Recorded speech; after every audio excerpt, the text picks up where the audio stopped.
Hola, buenos días a todos y a todas. Bienvenidos, bienvenidas a esta nueva sesión de las jornadas de la carrera investigadora que, bueno, como sabéis, están organizadas por la Facultad de Veterinaria de la Universidad Complutense de Madrid y la Sociedad Española de Bioquímica y Biología Molecular. Yo soy María Arias, vicedecana de investigación de la Facultad de Veterinaria y, bueno, como todos los jueves, os voy a presentar la sesión de hoy. Hoy tenemos el segundo webinar del módulo 2 que versa sobre las publicaciones científicas y, como os adelantaba ya la semana pasada, tratará sobre cómo escribir un artículo científico. Durante esta sesión vamos a ver cuáles son las características que debe reunir una buena publicación científica. Vamos a proporcionaros algunas recomendaciones y claves generales para aprender a escribir artículos que pueden ser publicados en revistas de impacto. Señalaremos algunos de los errores más comunes que se suelen cometer, sobre todo al principio, cuando estamos aprendiendo a escribir, y enfatizaremos en el estilo de la redacción científica. Todo ello lo vamos a tratar desde el punto de vista tanto del autor como del revisor como del editor del journal. Para tratar estos temas contamos con investigadores e investigadoras en esta mesa redonda que son también revisores de artículos y editores en revistas de alto impacto y, por lo tanto, son expertos en escribir y en revisar papers, lógicamente. Y por ello, os contarán cosas muy interesantes, seguro, en base a esa experiencia, como solemos hacer en estas mesas redondas. Contamos también con la colaboración de Laura Herrero Rodríguez. Laura Herrero es profesora agregada al Departamento de Bioquímica y Fisiología de la Facultad de Farmacia y Ciencias de la Alimentación del Instituto de Biomedicina de la Universidad de Barcelona. Y Laura va a ejercer hoy de moderadora de esta sesión. Así que nada, Laura, muchas gracias por participar y por ayudarme a preparar esta mesa redonda. Y bienvenida. Quiero agradecer también la asistencia a todas las personas que nos acompañáis esta mañana al otro lado de la pantalla. Creo que hoy somos como unas 550 personas y también quiero agradecer, por supuesto, a los participantes que tenemos hoy en esta mesa redonda, que seguro que va a ser de muchísimo interés. Os recuerdo que a lo largo de la sesión va a aparecer el enlace de la página web de investigación de la Facultad de Veterinaria, entre otras cosas, donde podéis encontrar toda la información sobre estas jornadas y las grabaciones de las sesiones anteriores que ya hemos tenido y que también las podéis encontrar en el canal de YouTube de la Fundación General de la UCM.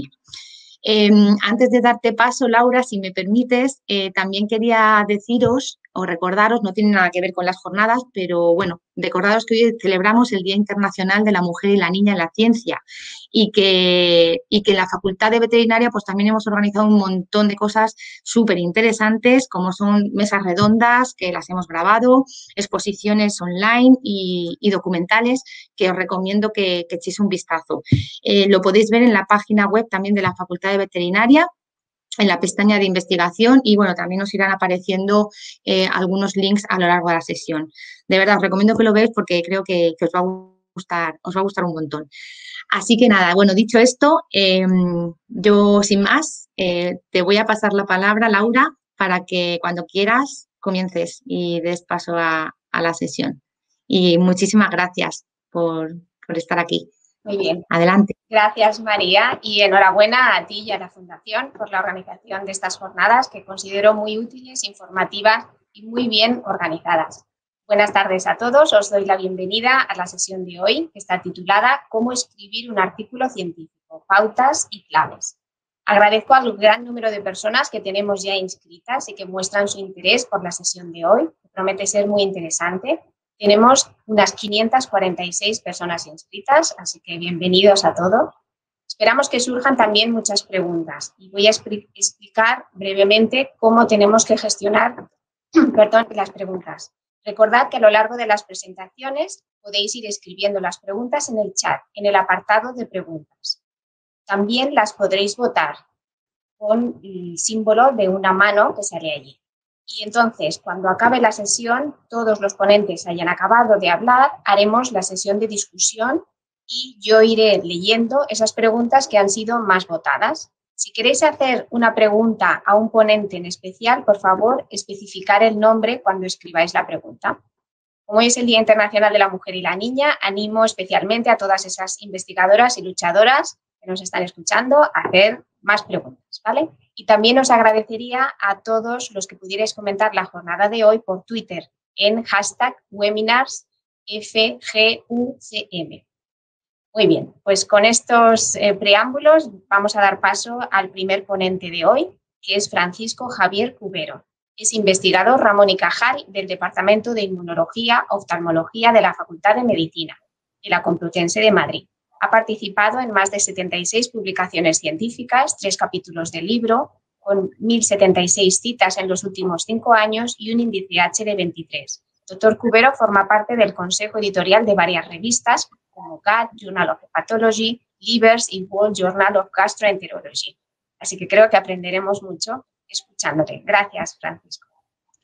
Pues muchísimas gracias, Laura, por esta presentación y mi reiteración en la felicitación a todas las mujeres y a las niñas. Estoy encantado de compartir con estas mujeres docentes e investigadoras estas jornadas. En primer lugar, vamos a hablar de cómo elegir la revista en base a la ciencia. Un segundito que cargo la presentación. Vamos a ver. Aquí está. Pues vamos a ver esto. Perdona. Pues muy bien. Lo primero que tenemos, lo que quería contaros un poquito es para elegir una revista para enviar tu trabajo tenéis que acudir a bases de datos de nuestra especialidad. Aquí os voy a comentar brevemente qué es la Web of Science. Si tecleáis en Google Web of Science, directamente os lleva a una página, bueno, hay un montón de entradas. Una de ellas aquí en España, aunque veo que hay gente de varios países y a los que saludo. Aquí tenemos la fundación del CECIP y aquí elegimos Web of Science. Si hacéis clic en Web of Science, directamente podéis elegir posteriormente en la institución en la que trabajáis. En nuestro caso sería la Universidad Complutense.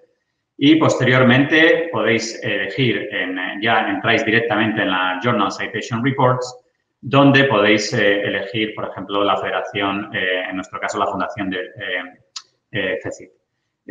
Aquí ya directamente entraréis y podéis comprobar el prestigio internacional de la revista.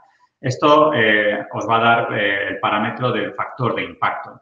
No me voy a detener mucho, ya que la próxima jornada, el día 18, vais a hablar un poquito de todos estos parámetros, pero simplemente mostraros que una vez que entráis en el Journal Citation Reports, podéis ver todas las revistas y todos los por categoría o directamente encontrar revistas, es decir, categorías como economía, matemáticas, todo tipo de ciencias sociales, naturales, podéis ver por categoría y entrando podéis ver también la revista en cuestión que os interese y que sea más afín a vuestro tema.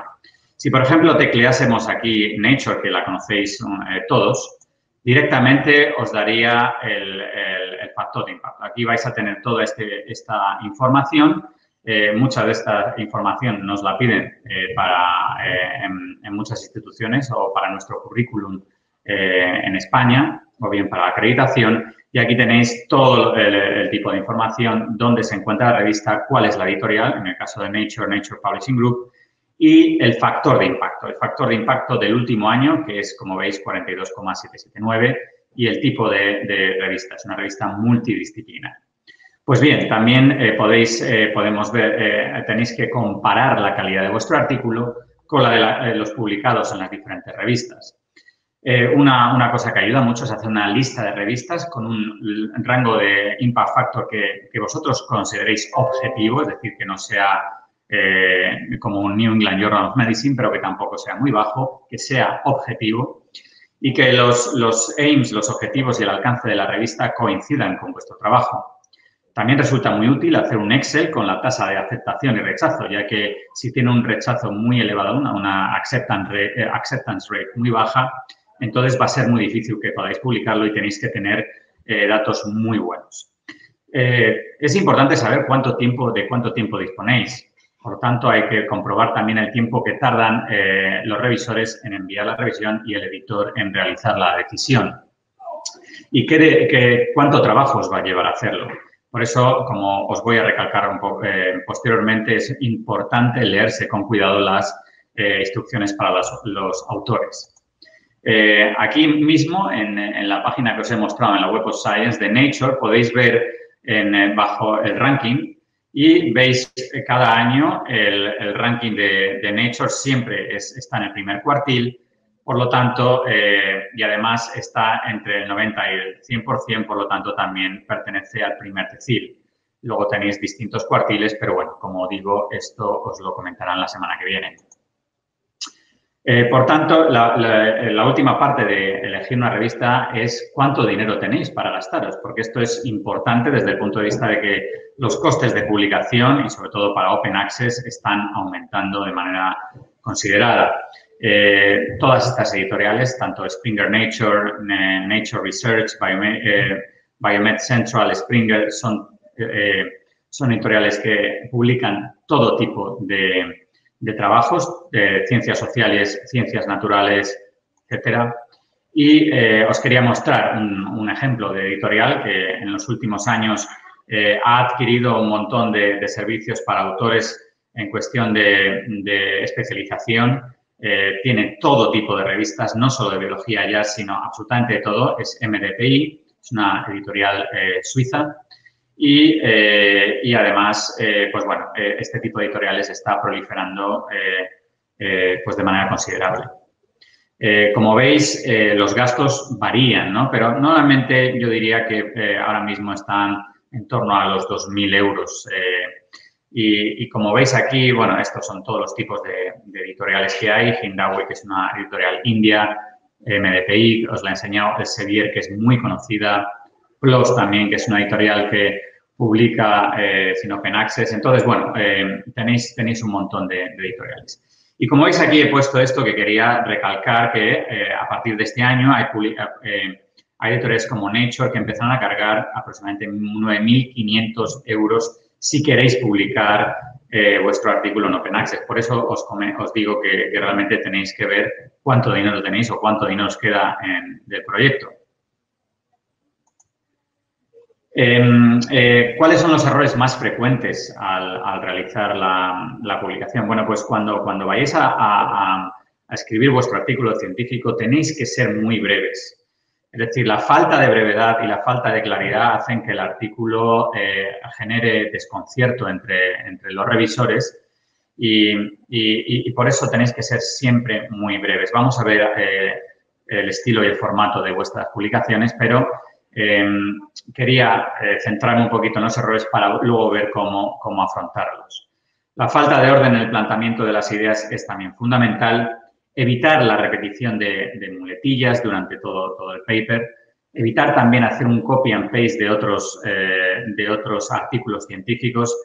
Tenéis que plasmar con vuestras propias palabras lo que pensáis y contrastarlo con lo que está publicado, con las fuentes que podéis encontrar en PubMed. Evitar cometer errores de ortografía, que vamos a verlo específicamente con el inglés. También la falta de coherencia en el uso de los tiempos verbales, como también ahora veremos. Es muy importante que utilicéis la voz activa y el paper tiene que estar siempre escrito en pasado, ¿vale? No cambiéis todo el rato de presente a pasado o de pasado a futuro. La falta de concordancia con la bibliografía es también fundamental. Muchas veces cuando escribís el paper hay fallos o citaciones que son incorrectas. Y como acabo de comentar, exactamente, la falta de artículos como referencia. Entonces, para el estilo y formato he hecho como 3 tablas que las he dividido en consejos generales, consejos específicos y consejos particulares. Como consejos generales, creo que debéis leer muchísimos artículos científicos todas las semanas, pues igual que leéis libros, leer artículos científicos es fundamental.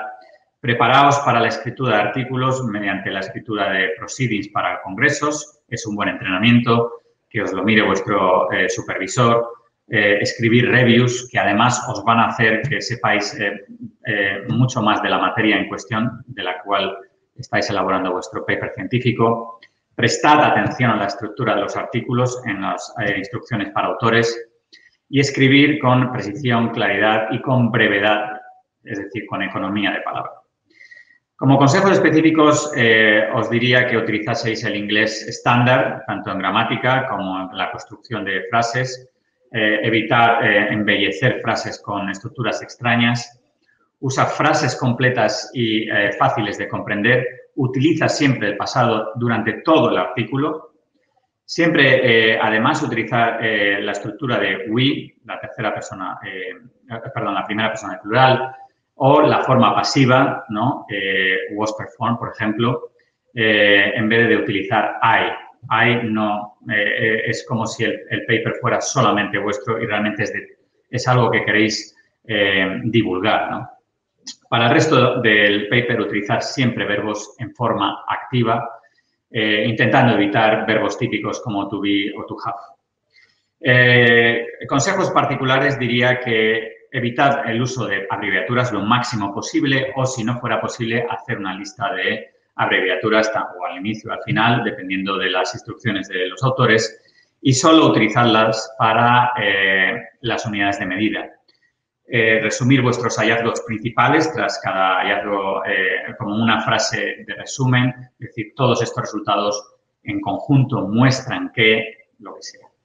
Dejad claro qué se ha hecho sobre el tema y qué queda por hacer. Esto, como os comentarán mis compañeras, es muy importante dejarlo muy claro tanto en la introducción como en la discusión, resaltando la novedad, la innovación que aporta vuestro artículo científico y el impacto científico que va a tener vuestro estudio.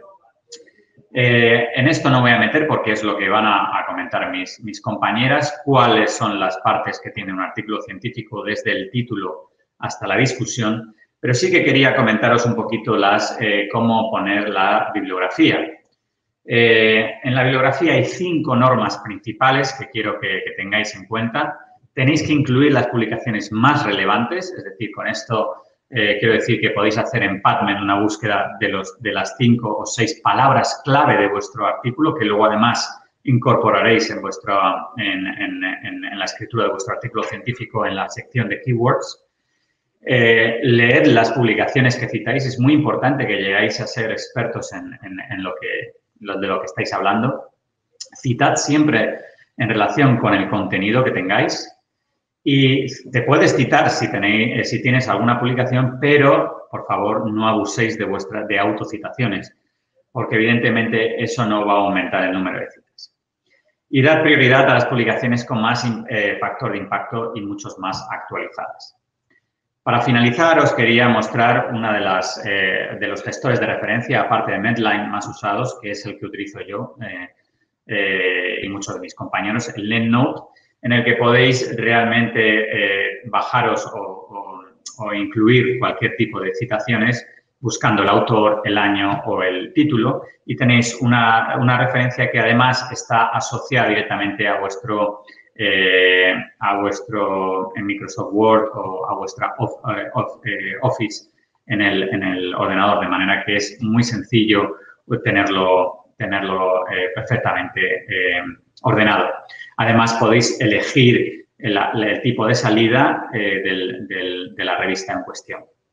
Pues con esto quiero daros mi agradecimiento a toda la organización y a vosotros por escucharos y posteriormente podremos volver a vernos durante la discusión.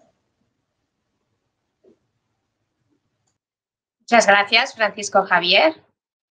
Creo que ha sido muy informativo, muy claro, y esos errores típicos tendremos en cuenta todos. Las preguntas, como he dicho antes, continuaremos al final de la sesión y será en conjunto una discusión para todos los conferenciantes. Ahora vamos a hacer un cambio en el programa original que venía la profesora Rosa María García, pero ella hablará al final, así que continuaremos con la doctora Silvia Ortega Gutiérrez. Ella es profesora en el Departamento de Química Orgánica de la Facultad de Ciencias Químicas de la Complutense de Madrid, investigadora del Grupo de Química Médica. Sus líneas de investigación se centran fundamentalmente en la química médica, biológica, y su trabajo ha dado lugar a más de 60 publicaciones en revistas de alto impacto y varias patentes internacionales, tanto transferidas como en explotación por la industria. Además, es revisora de revistas las más importantes del área de biomedicina y ciencias de la salud y pertenece al editorial board de las revistas International Journal of Molecular Science y Biomedicines. Silvia, cuando quieras, gracias. Muchas gracias, Laura, por esta amable presentación y bueno, buenas tardes a todos los asistentes. A ver, voy a ir cargando la presentación y bueno, pues como ha comentado Francisco Javier, vamos a ver un poco, pues ya entrando un poquito más en materia, después de las generalidades que él nos ha comentado, cuando nos enfrentamos un poco a la página en blanco y a empezar a escribir. En este sentido hay unas consideraciones generales que, bueno, vienen a decir que hasta que no hacemos este ejercicio de poner en una hoja de papel lo que hemos hecho, realmente no lo interiorizamos o nos permite, mejor dicho, nos permite interiorizar todo lo que hemos hecho, comprenderlo mucho mejor y además ver perfectamente el hilo conductor de nuestra investigación, dónde estamos, dónde hemos llegado y a dónde queremos llegar. Para ello es necesario invertir un tiempo y un esfuerzo y esto no puede ser de otra manera. La escritura de un trabajo de investigación lleva tiempo y lleva esfuerzo y nadie nos lo puede ahorrar porque un manuscrito que tenga una alta calidad, y luego veremos que es fundamental la calidad de los manuscritos para que tengamos posibilidades de éxito en la publicación, en la revisión por pares y en la decisión final, necesitamos dedicarle un esfuerzo a componer un manuscrito que sea fácil de leer. Y cuanto más fácil de leer y más lógico es el ensamblaje de todo lo que hemos hecho, mayor esfuerzo hemos tenido que hacer para llegar a este punto. En este sentido, pues bueno, no podemos olvidar que tendremos momentos que todos hemos experimentado y que experimentaremos repetidamente porque ponemos mucho esfuerzo, mucha implicación emocional en muchas ocasiones porque ponemos resultados de experimentos que nos han llevado años el tener a punto y en ocasiones nos encontramos con que la respuesta por parte de los referees es negativa o por parte del editor no es muy positiva, pues tenemos que enfrentarnos un poco a eso y es, bueno, pues así es la vida y así es este mundo y todos nos hemos encontrado con grandes alegrías cuando nos aceptan un artículo y con grandes momentos, pues bueno, de frustración o de enfado cuando no logramos pues el objetivo que queremos o cuando consideramos que nuestra ciencia pues no ha recibido el feedback que nosotros habíamos esperado. Pero esto es normal y hay que contar con ello. Por tanto, pues dicho esto, es importante que tengamos en mente que debemos empezar a escribir o tener en mente lo que significa empezar a escribir antes de comenzar a escribir el manuscrito. ¿Esto qué quiere decir? Que antes de comenzar a escribir el manuscrito propiamente dicho, tengo que plantear si tengo una buena historia que contar y elegir la revista, como nos han comentado anteriormente. Es decir, yo tengo que desarrollar un plan de publicación en el que yo a priori piense en la hipótesis que quiero proponer y que quiero demostrar. Con esta hipótesis, ¿qué es lo que pretendo abordar? Es decir, identificar la ciencia nueva, los resultados novedosos que yo quiero aportar y hacer un guión de la historia identificando los resultados que necesito conseguir.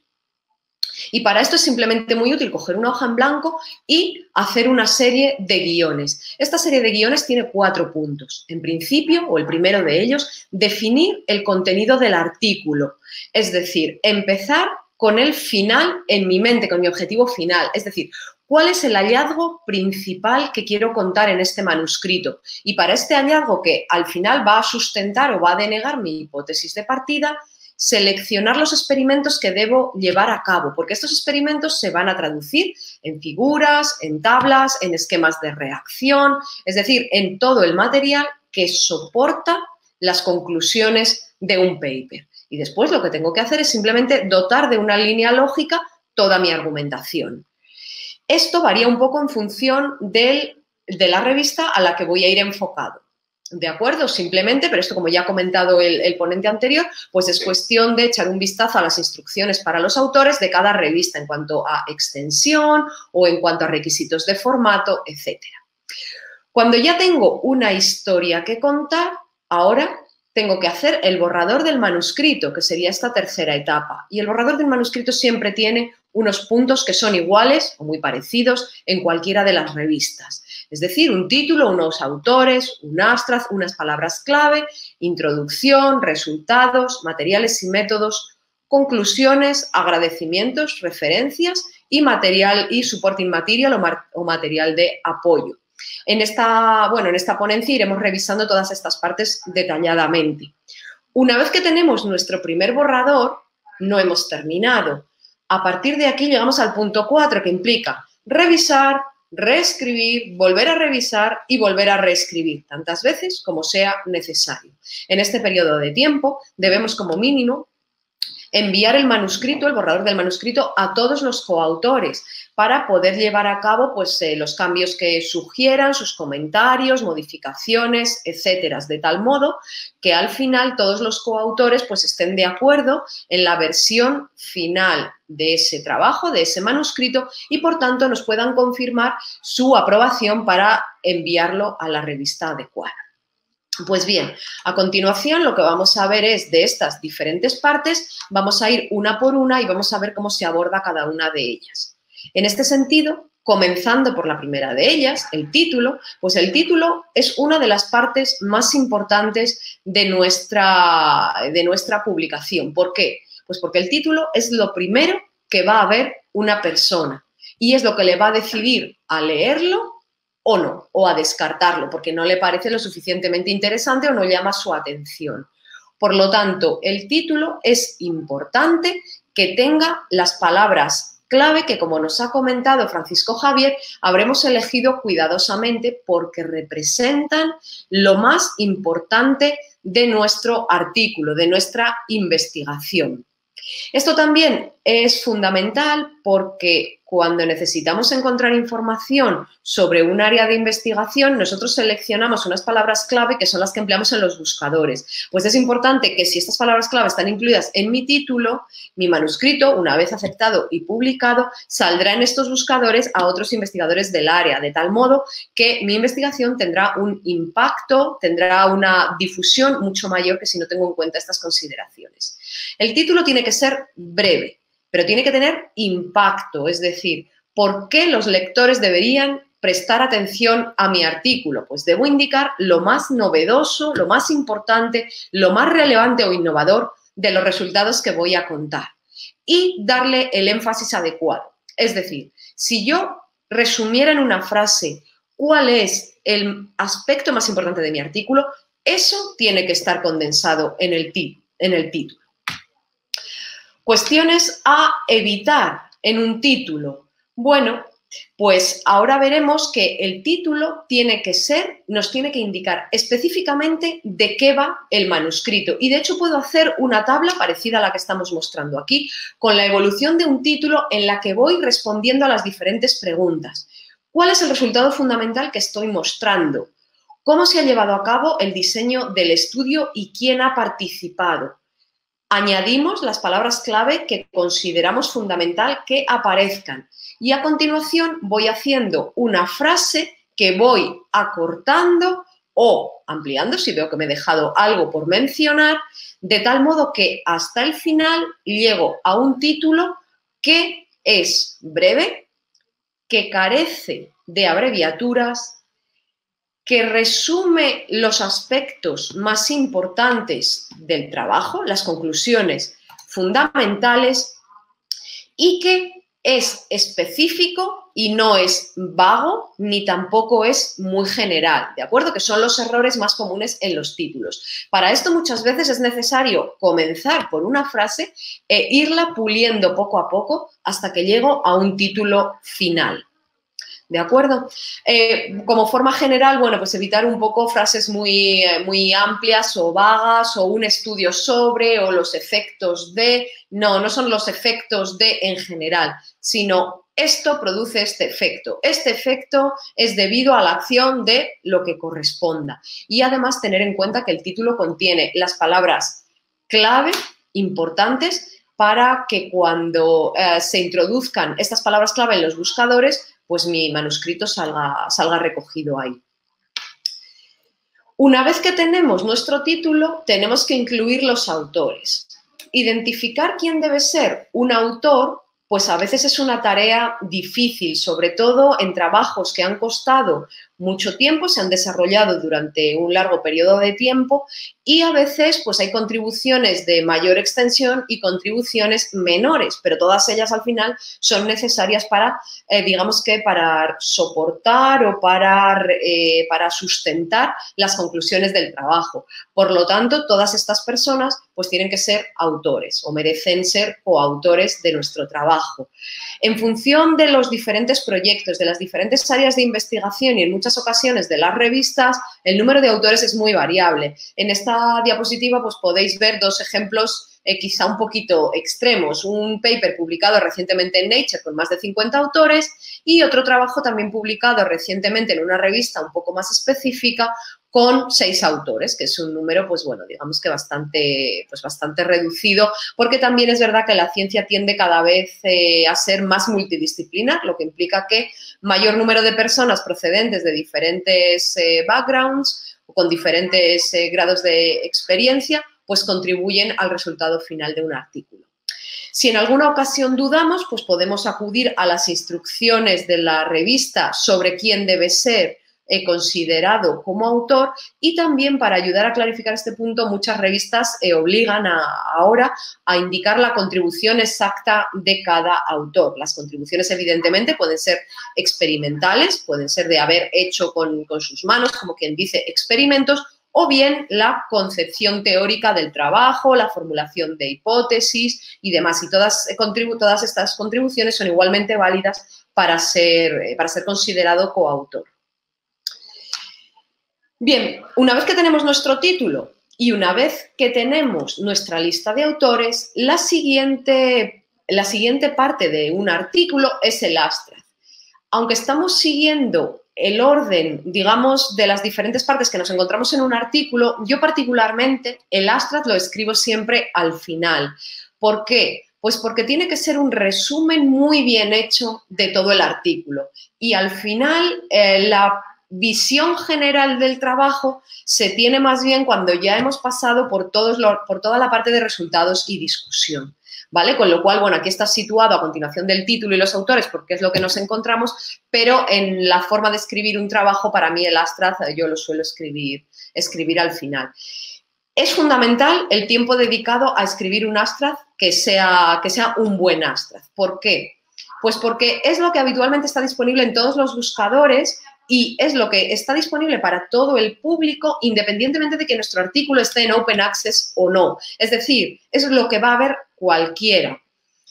Y esto es lo que le puede llevar luego a leer el artículo completo si está relacionado con su investigación o no, o a descartarlo. Por lo tanto, tiene que resumir perfectamente los hallazgos principales, las conclusiones principales del trabajo realizado. Es decir, el abstract debe contestar de forma muy breve a 4 cuestiones generales. ¿Por qué se ha llevado a cabo esta investigación? Es decir, ¿cuál es el objetivo del trabajo que he llevado a cabo? ¿Cómo se ha hecho? ¿Qué aproximaciones he seguido para contestar a estas preguntas importantes?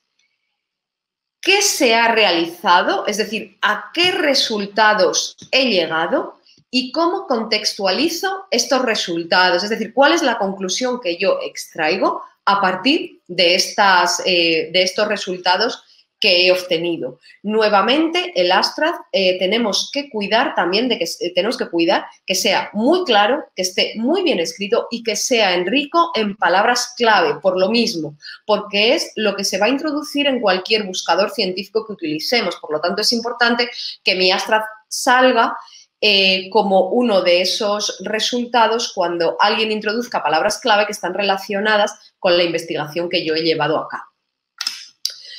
Usualmente, recientemente, junto con el abstract, que es un texto, un resumen, viene acompañado de lo que se denomina abstract gráfico, que es una ilustración que va un pasito más allá. Vuelve a ser un resumen del trabajo en el que se indique la conclusión o conclusiones principales, pero además que sea capaz de capturar la atención del lector porque es una imagen, ¿de acuerdo? Como se suele decir, una imagen vale más que 1000 palabras, pues a lo mejor el graphical abstract es lo que llama mi atención y lo que me lleva a leer el texto que acompaña al abstract en sí mismo.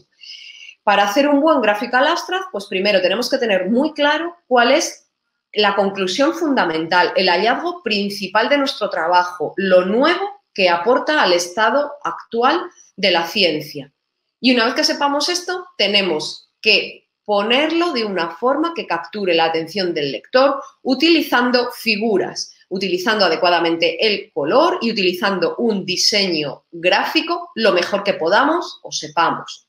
Aquí también, pues en general lo hacemos de forma personal cuando mandamos un artículo, pero también podemos contar con ayuda de oficinas de diseño, hay editoriales que tienen parte de personal que se puede encargar de esto, pues siempre con tarifas o con previo pago por servicios, ¿vale? Aquí, para que veáis un poquito la idea de esto, pues os muestro unos cuantos ejemplos en distintas revistas de cómo el abstract gráfico acompaña al abstract de texto, ¿de acuerdo? Y como podéis ver un poco, pues si leéis el abstract y veis un poquito la imagen que lo acompaña, cómo de alguna manera el abstract gráfico resume todavía más claramente, más concisamente, lo que se dice en el abstract, ¿vale? Este es uno, aquí tenéis otro par de ellos. Entonces, bueno, pues dependiendo de vuestra temática, puede ser más gráfico, menos gráfico, más esquemático, incluyendo distinto tipo de figuras. A veces se incluye incluso un resultado como una figura de Western blot o una figura de inmunocitoquímica o de inmunistoquímica, este tipo de cosas. Bien, una vez que tenemos el título, los autores y nuestro abstract, llegamos a la introducción. La introducción tiene que responder también a unas cuantas preguntas clave. Me tiene que explicar perfectamente cuál es el objetivo de la investigación que yo he realizado. Me tiene que decir por qué este tema es importante, qué es lo que se sabe hasta el momento y qué queda por abordar. Y de esto que queda por abordar, qué he abordado yo en mi trabajo, cómo lo he abordado y cuál es mi hallazgo fundamental y cómo mis resultados van a añadir algo al conocimiento del área actual, ¿vale? Esto es lo más importante que tiene que tener. Evidentemente, la introducción, puesto que tengo que introducir la importancia de mi tema, pues evidentemente tendré que decir lo que se ha hecho anteriormente, ¿vale? El background, ponerlo en perspectiva, qué es lo que se ha hecho, qué falta y cómo encaja en esto mi trabajo. Esto debemos hacerlo desde un punto de vista objetivo, es decir, debo incluir lo que han hecho otros grupos de investigación distintos del mío, siempre que sea relevante. Y relevante puede ser tanto porque mis resultados apoyen lo que han hecho otros autores o bien porque hay autores que lo que sus resultados dicen no va en el mismo sentido que lo mío, ¿de acuerdo? Eso no es ningún problema, pero sí debe aparecer en la introducción. Bien, una vez que ya he contextualizado mi investigación y ya he convencido a los lectores de que esta investigación es importante, estableceré las razones de los objetivos que pretendo llevar a cabo.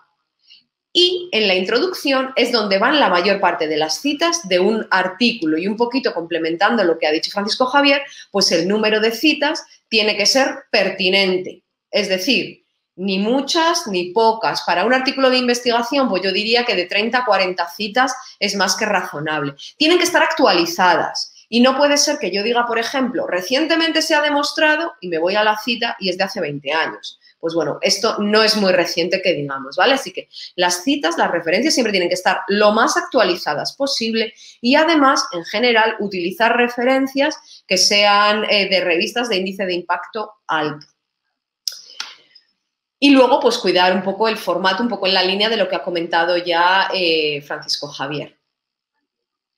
Problemas a evitar en la introducción. No ser excesivamente, no se puede ser muy general, es decir, yo tengo que centrar mi tema específico de investigación. No debo omitir estudios realizados por otras personas, ni tampoco debo pues ni sobredimensionar la importancia de mi trabajo, ni tampoco introducir afirmaciones vagas que al final no quieren decir nada.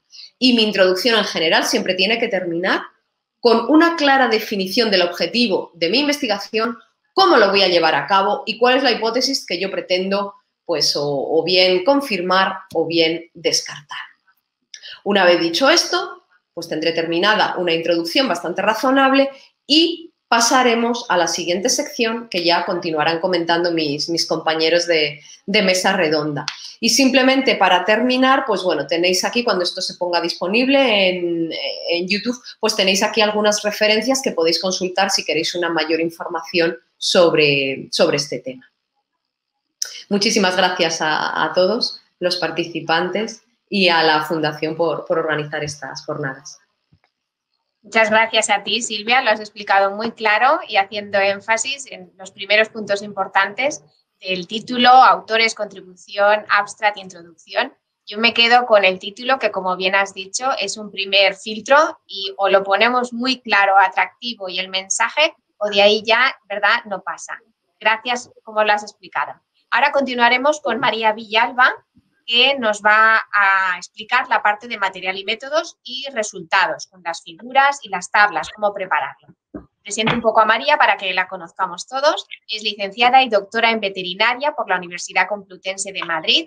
Actualmente trabaja como investigadora postdoctoral en el Centro Nacional de Investigaciones Cardiovasculares y como profesora asociada del Departamento de Medicina y Cirugía Animal. Además, es miembro y secretaria del Comité de Ética y Bienestar Animal de la Facultad de Veterinaria e integrante del equipo editor de la revista Journal of Cardiovascular Translational Research. Gracias, María. Adelante. Gracias, Laura, por la presentación. Bueno, pues como ha comentado Laura, vamos a hablar ahora y mis compañeros de la metodología o de cómo hacer la metodología, la sección de materiales, métodos y resultados. Comenzando con la parte de metodología, decir que esa sección que a veces parece lo más fácil de escribir del artículo, es donde estamos avalando el cómo hemos obtenido los resultados y, por tanto, es la validez de nuestro trabajo. El revisor, cuando lea el artículo o esta sección, va a mirar dos cosas principalmente. Una, si la metodología es apropiada, si con los métodos que estamos utilizando resolvemos el problema o somos capaces de aceptar o rechazar la hipótesis que se ha planteado. Y dos, si se puede reproducir el estudio o si un lector va a poder reproducir el estudio. Es muy frustrante y es algo que pasa bastante a menudo, que se lee la metodología de un artículo para reproducir el estudio, pues con otros animales, con otras variables, y no se es capaz de hacerlo. Y muchas veces es porque es insuficiente toda la descripción. Entonces, lo más importante que va a mirar un revisor va a ser si es la apropiada, que esto no entraría dentro de estas charlas, porque ahí ya te lo rechazarán, pero no es la manera de escribir, y sobre todo que el lector pueda reproducir o que nuestros métodos sean reproducibles. Estas son las partes que vamos a ver en materiales y métodos, y es lo que vamos a hablar ahora. Y dos puntos importantes a destacar es que conviene no explicar, bueno, no se debería explicar el por qué se realiza un procedimiento. Muchas veces hay varios métodos para obtener datos y podemos realizar o obtener realizar unos análisis con dos procedimientos diferentes. Uno puede tener una ventaja, el otro puede tener otros inconvenientes u otras ventajas. Explicar y justificar por qué lo hemos hecho, que a veces cuando te llega un artículo para revisar se ve en la parte de material y métodos, es de discusión. En esta parte, en esta sección, simplemente describimos y detallamos el método que hemos usado, pero no lo justificamos. Y también algo que podemos hacer es no explicar de forma extendida pues resultados o métodos, que ya están muy establecidos. Si se va a valorar unas dimensiones cardíacas de unos planos ecográficos y esos planos ecográficos son estándares y se realiza como se realiza una ecocardiografía normal, pues no es necesario explicar cómo se realiza la ecocardiografía normal. Ahí podemos ahorrar, sobre todo esto es importante porque muchos artículos tienen un límite de palabras. Por otro lado, lo primero que nos vamos a encontrar en materiales y métodos muchas veces es pues un párrafo en el cual se describe o se certifica que tu estudio o los métodos que has usado tienen la aprobación del comité pertinente de la autonomía o del país. Y en algunas revistas, sobre todo, no sé si veis el cursor, pero bueno, en la parte final lo ponen, te indican, esto pasa mucho en veterinaria, que pongas además el número. Por tanto, el número de aprobación o la aprobación, y pudiera ser el caso que os lo pidan. Así que es importante tenerlo siempre pasado, por supuesto, y a mano para podérselo entregar a la revista en caso de que lo pidan.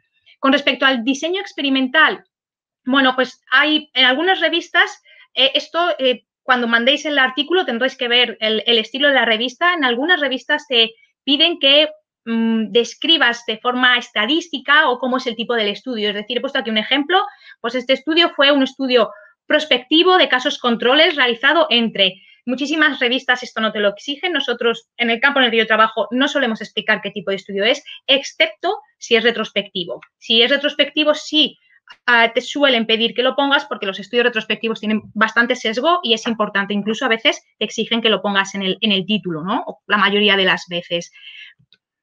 Sobre el diseño experimental, es muy importante también que los grupos estén bien definidos, que si has seleccionado no solamente un tipo de animal, una raza, la edad en la que lo estás usando y, por supuesto, los grupos o los tratamientos que tienes y bien definido esto. He dejado marcado el sexo-género, porque también es muy importante ahora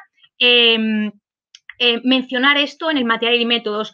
Antes es muy común encontrar muchos artículos de hace 10 años en los cuales se pone que se utilizan pues, ratones, se utilizan 10 ratones por grupos, BL6, y no se especificaba el sexo. La mayoría de las veces eran machos. Ahora ya esto ha cambiado y normalmente los revisores te van a exigir, el editor, que especifiques si solamente has usado machos, pues se han usado por grupo 10 ratones machos, BL6, e incluso si haces esto, pues a veces te lo podrán exigir poner en el título o poner como una limitación. Entonces, es muy importante que pongáis no solo qué animal estéis usando, si es que estáis usando animales, hay estudios que no se usan, sino la proporción entre machos y hembras o entre mujeres y hombres, obviamente.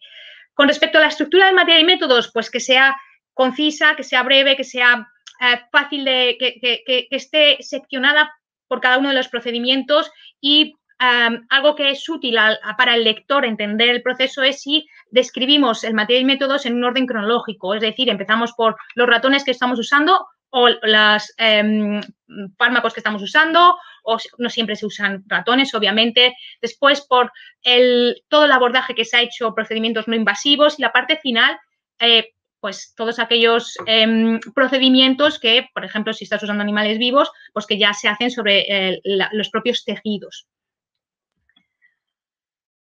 Ilustraciones, el material y métodos no suele llevar ilustraciones. Las figuras, las tablas y los esquemas van más o como esquema principal del artículo, van en la parte de resultados, pero sí, a veces, sobre todo si el artículo es metodológico, ahí sí que hay que apoyarse, es importante apoyarse en ilustraciones para facilitar el que lee comprender cómo se ha diseñado o cómo se realizan esos procedimientos, esa metodología. Este es un ejemplo de un artículo en el cual se describe las escalas que hay en humanas para valorar la ecografía pulmonar en ratones y, obviamente, estas imágenes en las cuales el score, ¿no? O la escala seleccionada, cada una de las categorías se refiere a cada una de estas imágenes. Bueno, pues en el material y métodos, en la metodología, no solamente estaba el abordaje ecográfico del animal, sino que además se ponen estos esquemas para que sea útil.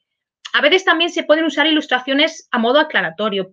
Ahora, en perspectiva, este es un artículo del grupo, por ejemplo, esta imagen sobra. Es una imagen de una metodología muy sencilla, se hace un procedimiento a un animal a nivel basal, en el tercer día se hace una ecografía, a los 28 se repite y se extraen el tejido. Bueno, pues probablemente esto es innecesario y ocupa espacio en el artículo. En el caso de que haya muchos grupos, de que en este tiempo, en este intervalo de tiempo se administran diferentes tratamientos y en cada uno de los grupos en diferentes intervalos, sí sería importante a lo mejor ponerlo para que la descripción de cómo has hecho metodología le quede claro a la persona que lo lee. Y, por supuesto, también cuando se están utilizando métodos poco comunes en un área, esto es un ejemplo del uso de la espectroscopía utilizando técnica de Brillouin en tejidos vivos, en tejidos y órganos. Bueno, pues está bien poner la imagen del aparato, el esquema del aparato, porque nadie que trabaje con animales o lo normal, esto es una máquina que se usa en metales, ¿no? Pues está familiarizado con estas técnicas, con este procedimiento y en estos casos las ilustraciones en el material y métodos son necesarias y son muy útiles. Con respecto a la estadística no hay mucho que decir, excepto que hay que ser claros, hay que indicar el tamaño de la muestra, cómo hemos presentado las variables, si usamos media, desviación, si está mediana, desviación estándar, el error de la mediana, qué test estadísticos estamos haciendo, si hay normalidad, no hay normalidad y el grado de significancia. Y sí que destacar que dependiendo de en qué campo trabajéis, os van a pedir justificar el número de animales. Todos justificamos el número de animales que vamos a usar con el comité de ética pertinente, pero no lo uséis como un mero trámite, porque en algunas revistas, si usas animales, te van a pedir que describas cómo has hecho ese cálculo para ver que tu trabajo se está ajustando a ese número de animales. Y por último, la parte de resultados, de materia y método suplementario. ¿Qué nos puede aportar o cuándo lo vamos a usar? Volvemos al hecho de que todos los artículos tienen límite de palabras y si vemos que nos estamos pasando, algo que podemos hacer es pasar parte de la explicación de la metodología a un material y método suplementario. ¿Qué podemos incluir? Pues protocolos completos si consideramos que son necesarios. Y en la parte principal dejamos el protocolo mucho más abreviado. Podemos incluir cuando hay que hacer listas de componentes usados, muy típico cuando se hacen QPCRs, bueno, pues todos los primers que se usan no los detallas en la parte principal de esta sección, sino que lo describes luego en material suplementario o incluso procedimientos menos importantes. Vamos ya a la parte de resultados. Esto es lo que un poco vamos a hablar, estructura, la jerarquía, las figuras, que es muy importante, y la parte suplementaria. También dos consideraciones necesarias. Uno, en resultado, ¿interpretamos o no interpretamos los resultados? Bueno, vais a encontrar diferencia en según qué revista. En algunas revistas sencillamente quieren o se pretende o se plasma el resultado conciso y sin interpretación, porque cuando interpretamos emitimos juicio y emitimos nuestro juicio sin interpretación. Simplemente hemos encontrado que esto está reducido, hemos encontrado que esto está aumentado, hemos encontrado que la supervivencia es menor, hemos encontrado mayor mortalidad. Pero en otros artículos vais a encontrar que junto con este dato bruto de un resultado se pone una pequeña interpretación, siempre y cuando esa interpretación sea algo bastante lógica y poco controvertida. Y después haría una discusión general. Esto hay que adaptarse a la revista en la que vais a publicar. Y muy importante, no duplicar datos. Esto es otro error muy frecuente. A veces parece difícil no duplicar datos cuando pones una figura. Claro, ¿cómo citas esa figura en el texto? Pues he puesto un pequeño ejemplo con una figura hecha rápida aquí sobre con el PowerPoint.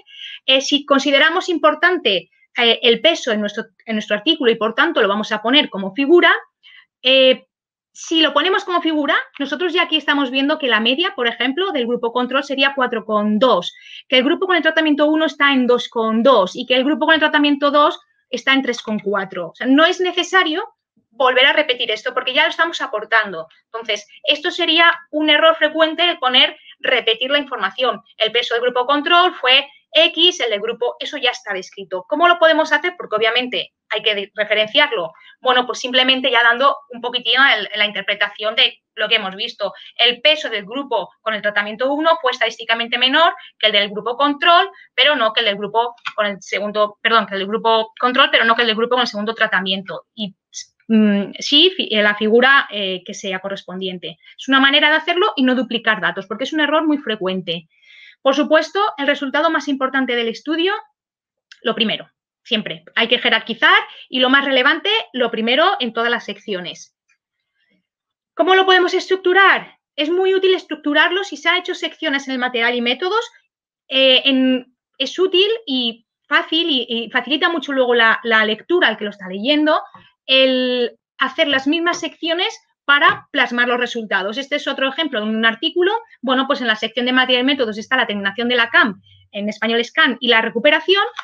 Cuando se hacen los resultados, hay un subapartado en el que se pone CAM del isoflorano o recuperación de la anestesia. Y es una manera muy sencilla de estructurar y muy práctica de estructurar el artículo.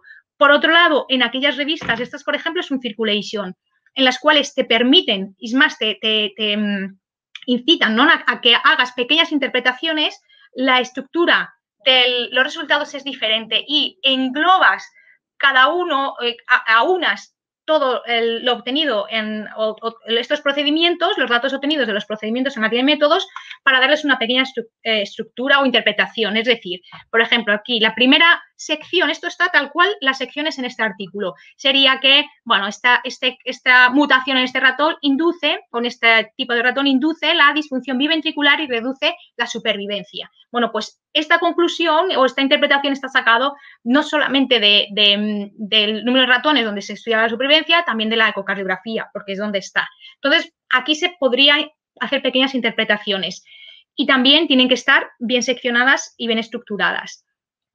Las figuras, pues una imagen vale más que 1000 palabras, eso en todas las ramas de la vida, y si tienes unos resultados potentes y son estadísticamente significativos y es importante en tu estudio, llévalo a una figura. Hay un número limitado de figura en casi todas las revistas, 6, 7, dependiendo de la revista. ¿Qué podemos hacer? Bueno, por ejemplo, esto es una manera de hacer una figura. Esta es la figura 1 de un artículo. Bueno, pues simplemente tiene el resultado de la CAM del isoflurano. Pero si consideramos que tenemos muchas gráficas importantes y que es mejor plasmarlo visualmente que redactándolo, se pueden combinar todas las gráficas y hacer la figura 1 y ponemos figura 1A, 1B, 1C, 1D. Y muy importante que cuando se está se están escribiendo los resultados, siempre vaya en correlación y en orden. No puede ir antes, no podéis explicar antes el resultado de la figura 2B que el de la 2A. Así que muy importante que lleven esa misma cronología. Con respecto a las tablas, pasa lo mismo. Hay un número limitado de tablas, así que las tablas que consideréis menos importantes a la figura. Tienen que ser precisas, fáciles de interpretar, y en esto es algo que a veces ocurre que las tablas, esto luego es la edición que hace, pero es verdad que sobre un cuerpo de una tabla bien formada. Es muy importante que la presentación de las figuras y las tablas sea adecuada y que sea elegante, porque cuando recibes una tabla en material suplementario o en cualquier formato, las columnas están irregulares, no están alineados. A veces ocurre que lo recibes en un Word y la letra es diferente. Se ha desviado un poco la columna. La sensación que te da de esos autores es de poco cuidado y sin querer al final vas a leer el artículo con una sensación de que esos autores pueden no ser cuidadosos y va a repercutir negativamente sobre tu artículo. Las tablas y las figuras tenéis que ponerle un título de tabla y una leyenda que permita que una persona cuando lee el artículo cuando lee esa tabla o lee esa figura o la está viendo, tenga la suficiente información para saber de qué se está hablando, de dónde se han salido los datos, qué test estadístico se ha hecho y, por supuesto, que indica cada una de las abreviaturas, la N, así que todo tiene que explicarse por sí sola. Hay muchas personas que, por supuesto, leen el título, leen el abstract y lo siguiente que hago es mirar las tablas y las figuras y hacer yo mi propia interpretación antes de leer lo que pone los autores, porque cuando lees lo que ponen los autores te llevan a su visión. Entonces, a mí me gusta primero interpretar yo, tener mi visión y luego leer lo que para no estar sesgada. Entonces, para hacer eso es necesario que la tabla y la figura pueda de toda la información necesaria. ¿Cuándo usamos una tabla? ¿Cuándo usamos una figura? Bueno, pues cuando vamos a poner los datos en figuras cuando lo que queremos es resaltar las diferencias entre grupos. Si no, si son muchos datos, pero bueno, unos tienen unas diferencias, otros son otros, y no es lo más importante en nuestro estudio, tenemos que poner en tablas. Y por último, la parte que nos vamos a llevar a suplementario, que tanto material y métodos como resultado suplementario lo que nos hace es, nos permite meter más cantidad de información en un artículo, en una estructura general que tiene normalmente límite de palabras, de figuras y de tablas. ¿Qué vamos a llevar? A veces los datos crudos, a veces nos lo van a pedir, tenerlos siempre preparados, sino aportarlos como suplementario. Datos menos relevantes y también datos que no han salido significativos, bueno, pues pueden pasar a la tabla. Y, por supuesto, todo lo que está en suplementario se tiene que describir en la estructura general. Con esto, nada, pues agradecer también la participación en estas jornadas, Laura, y terminado. Muchas gracias, María. Muchas gracias por toda la información, también muy útil. Vamos avanzando en este artículo que estamos creando entre todos y va a salir perfecto. Ahora le toca el turno a la profesora Rosa María García, que nos va a hablar de la parte de discusión y conclusión, agradecimientos, financiación y el punto de vista de los editores y referees, que también es muy importante. La profesora, la doctora Rosa María García, Es profesora titular del Departamento de Fisiología de la Facultad de Veterinaria, también de la Complutense de Madrid. Es autora de más de 40 artículos científicos en revistas de alto impacto y en más de 100 comunicaciones en congresos tanto nacionales como internacionales. Desde hace años participa como revisora científica de numerosas revistas indexadas en el Journal Citation Report y en el área de ciencias veterinarias, biología reproductiva y ciencias animales. Además, es editora asociada de la revista Frontiers in Veterinary Science y es editora invitada en la revista Animals. Rosa, por favor, cuando quieras, muchas gracias. Muchas gracias, Laura, por tu presentación. Yo voy a seguir con la escritura del artículo. Como están llevando mis compañeras, ya han hablado de las primeras partes y yo voy a quedarme con os voy a comentar un poco cómo desarrollar las últimas, la discusión, conclusión, agradecimientos y financiación, y veremos algunas decisiones científicas que le pueden llevar a los editores y a los revisores a aceptar o a rechazar nuestro artículo. Bueno, lo primero es que, haciendo un poco una recopilación de hasta dónde hemos llegado ahora, tendríamos que en la introducción hemos comentado que habría que indicar cuál es el problema que vamos a tratar en nuestra investigación y cómo está la bibliografía referente a ese problema. Y como comentaba Silvia, al final tenemos que terminar con unos objetivos o con qué es lo que queremos nosotros, una hipótesis de qué es lo que queremos estudiar.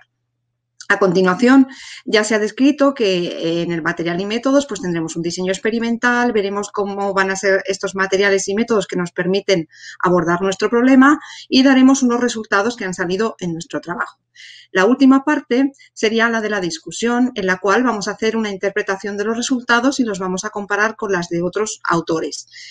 Posiblemente se describe que esta es la parte más difícil. Yo diría que desde luego la discusión junto con el abstract y el título puede que sean de las partes más difíciles de escribir del artículo, y sobre todo cuando eres un escritor novel o cuando eres un doctorando y te enfrentas por primera vez a la escritura de un artículo, suelen ser de las partes más difíciles, porque tienes que tener muy bien dominados los resultados que han salido en tu trabajo y porque tienes que conocer muy bien cuál es el estado del arte de ese problema que tú estás estudiando, y además conseguir hacer una buena relación entre tus resultados entre sí y también entre los resultados de otros autores.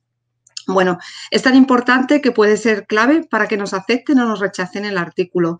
Si tenemos un buen diseño experimental y unos resultados potentes, pero la discusión no está trabajada y es una discusión débil que falla por todos los lados, desde luego esto va a dar muy mala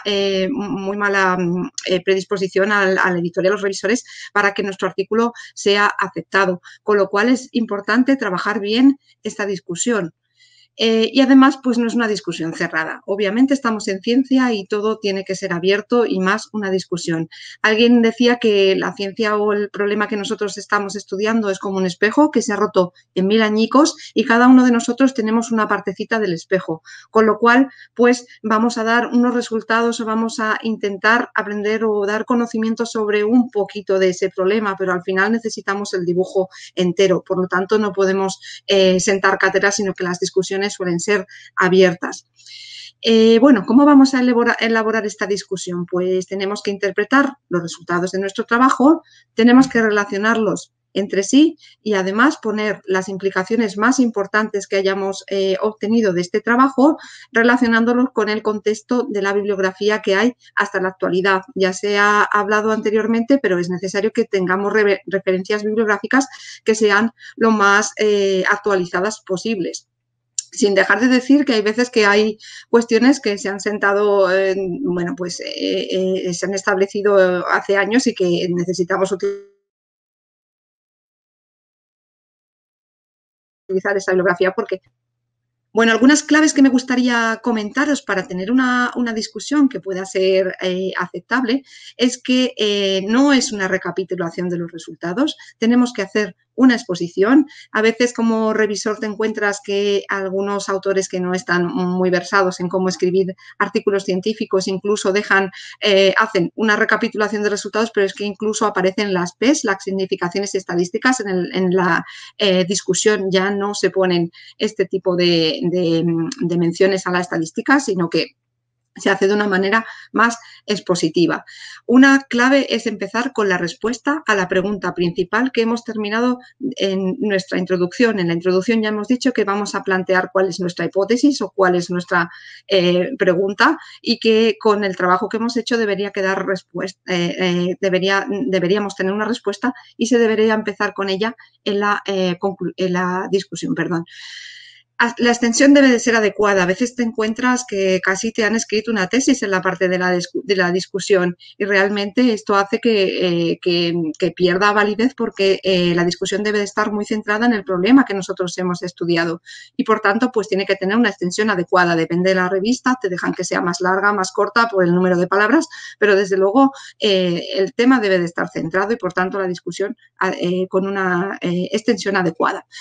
Obviamente, como en todo el resto del artículo, tiene que ser clara y ordenada. Tiene que ser coherente con los resultados que hemos obtenido. Nosotros tenemos una hipótesis y a veces creemos que los resultados van a ser unos determinados, pero no salen esos. Entonces, tenemos que discutir realmente los resultados que nosotros hemos obtenido. Y algo que os recomiendo es que no ocultéis los resultados que no encajan bien, porque estamos en ciencias biomédicas, trabajamos con organismos vivos y a veces pues salen cuestiones que no son las que esperábamos y que no vemos cuál es la explicación. Hay que intentar discutir, ver cuáles son las razones de que hayan salido esos resultados, intentar dar una explicación coherente, y si no la encontramos siempre nos puede quedar quizás coletilla de decir, podemos hacer que necesitamos nuevos estudios que avalen estos resultados. También podemos hacer una crítica a los métodos que hemos utilizado o al diseño si consideramos que con los resultados que obtenemos, pues que podríamos haber obtenido otros resultados si hubiéramos utilizado otra técnica quizás más precisa o hubiéramos hecho otro diseño experimental. No está de más que hagamos un juicio crítico y podamos valorar esto, que yo creo que los referees lo van a tener en cuenta. Obviamente la discusión tiene que estar bien hilada. Antes hablaban los resultados, los epígrafes que hemos puesto, los resultados, a veces las revistas te permiten también tener epígrafes en las conclusiones, y si no, desde luego hay que intentar ser ordenado y llevar un poquito el orden que hemos tenido en los resultados para que el lector pues le sea más fácil de seguir. En algunas revistas nos piden posibles aplicaciones prácticas y también posibles aplicaciones futuras, perspectiva de futuro, y esto también te hace, cuando tienes muy bien estudiado el tema y lo conoces, pues eres capaz de hacer una prospección de estas aplicaciones prácticas y también del futuro. Y algunos estudios nos piden limitaciones de nuestro trabajo. ¿Qué vamos a poner aquí? Pues, por ejemplo, si hemos hecho un diseño experimental en el que utilizamos ratones de 3 meses y creemos que podríamos tener otros resultados si utilizáramos ratones más mayores, pues esto podría ser una limitación del estudio, por ejemplo. Bueno, dicho cuáles serían las claves para escribir una buena discusión, en el caso de que no nos permitan hacer un epígrafe específico de conclusiones, pues deberían de ir al final de la parte del apartado de discusión. En otras revistas nos permiten hacer este epígrafe aparte.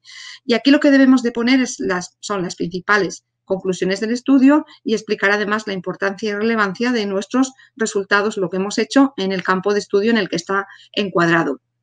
Para hacerlo, y esto es algo que os recomiendo que lo hagáis en un artículo, pero que también lo hagáis en vuestra tesis, recordad siempre que tenemos que intentar responder a las hipótesis o a los problemas que nosotros hemos planteado en la introducción. Las conclusiones, a veces te encuentras con que son conclusiones que realmente no te esperas, porque es un poco disappointing que llegues al final y encuentres unas conclusiones que no son realmente las que deberían de ser. Así que tened bastante cuidado en esto, porque es algo que yo creo que los revisores miramos.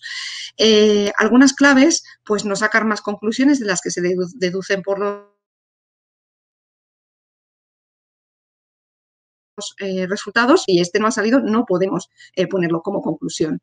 Y tampoco se pueden poner conclusiones universales, por lo que decíamos antes, ¿no?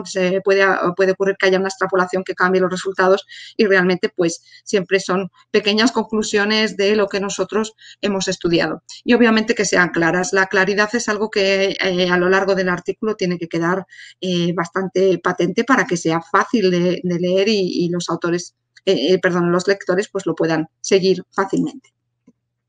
Bueno, ya habríamos terminado nuestro trabajo con gran esfuerzo.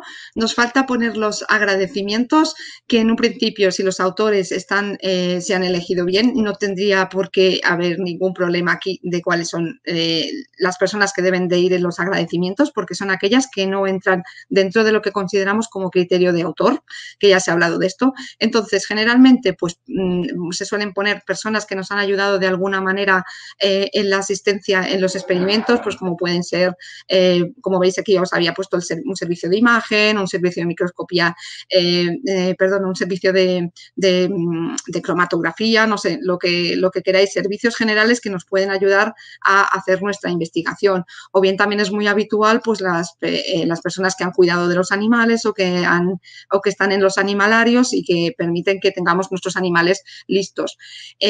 Las personas que nos ayudan con el inglés o con el formato, o bien también pueden ser los jefes o jefas del departamento cuando realmente tienen una misión que da un soporte general, como puede ser que traigan financiación al departamento o cosas así. En el caso de que no haya un epígrafe específico de financiación, pues deberíamos de poner las subvenciones de los proyectos y también las becas o contratos de los autores y coautores del artículo. Debería de ser algo que todos deberíamos de hacer, y es que las personas que están agradecidas en este epígrafe de agradecimientos deben de ser conscientes de que aparecen en el paper de esta manera y que están de acuerdo. Y algunas claves, sobre todo, pues bueno, que no estamos haciendo literatura y no tenemos que hacer unos agradecimientos pues con palabras demasiado efusivas como excelente asistencia de quien sea que ha cuidado a los animales, fenomenal. Pues no, tienen que ser unos agradecimientos breves y concisos. Bueno, por último, para terminar el artículo, tenemos que poner en muchas ocasiones cuáles han sido las fuentes de financiación, es decir, fondos de proyectos públicos de programas nacionales e internacionales, en los cuales aparezca normalmente el nombre de la agencia que ha dado la financiación y también la referencia del proyecto, el número del proyecto. También cuando hay organizaciones privadas o empresas hay que referirlo, y aquí no voy a entrar demasiado porque seguro que en la sesión que hay de ética se va a hablar, pero claro, hay que preguntar si estas empresas pueden tener algún interés comercial y también las cuestiones éticas. Hay que referirse también a las patentes si es que las hubiera. Y en el caso de que no haya habido fondos que financien el trabajo, pues hay que referirlo también y decir que no, que esto nadie lo ha financiado. Bueno, ya tendríamos nuestro artículo escrito con las pautas que hemos hablado. También tendríamos ya elegida la revista y empieza el proceso de peer review. Es decir, que la revista va a mandar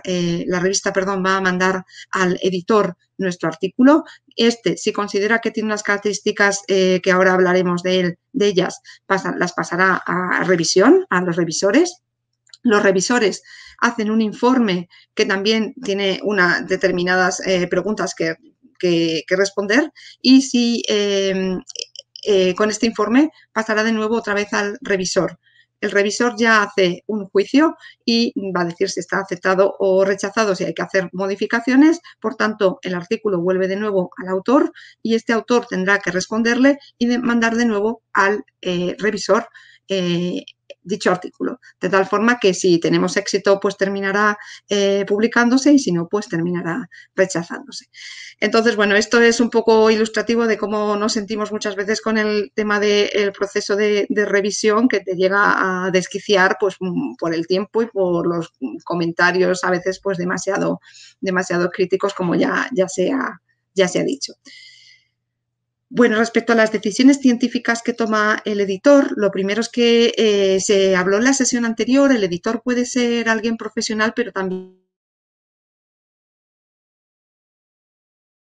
muchas veces es una persona, y la revista pues le va a mandar para gestionar el artículo con los revisores. De tal manera que cuando el artículo llega a las manos del revisor, lo va a enviar generalmente a 2 o 3 revisores en el caso de que cumpla una serie de características, como que se adapte a las líneas y al ámbito de la revista, y esto es importante que lo miréis.